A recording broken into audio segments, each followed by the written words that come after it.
ఇప్పుడు మీరు చూస్తున్నది కాశీ అండి. శివుని అనుగ్రహం లేకుండా చీమైనా కుట్టదంటారు. అలాంటిది కాశీ వెళ్ళాలంటే ఆ పరమశివుని అనుగ్రహం లేకుండా అడుగు కూడా పెట్టలేమండి.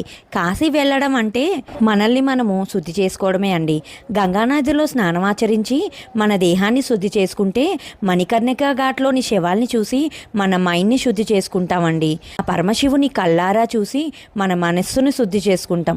ఇంతటి పరమ పవిత్రమైన కాశీకి రావడం అంటే మనం ఎంతో పుణ్యం చేసుకొని ఉండాలి. కాశీకి వెళ్ళినప్పుడు మనం చూడవలసిన ముఖ్యమైన టెంపుల్స్, మొదటిది కాశీ విశ్వనాథ టెంపుల్. ఇది జ్యోతిర్లింగాలలో ఒకటి. దశాశ్వమేధ్ ఘాట్, మణికర్ణిక ఘాట్, వారాహి అమ్మవారి టెంపుల్, విశాలాక్షి అమ్మవారి టెంపుల్, అన్నపూర్ణాదేవి టెంపుల్, బనారస్ హిందూ విశ్వవిద్యాలయం, దీన్ని బిహెచ్యు అని కూడా అంటారు, సంకట్ మోచన్ హనుమాన్ టెంపుల్, దుర్గా మందిర్, కాలభైరవ టెంపుల్, భారత్ మాతా టెంపుల్, బిర్లా మందిర్, రత్నేశ్వర్ మహాదేవ్ టెంపుల్, పంచగంగా ఘాట్ మరియు అస్సీ ఘాట్.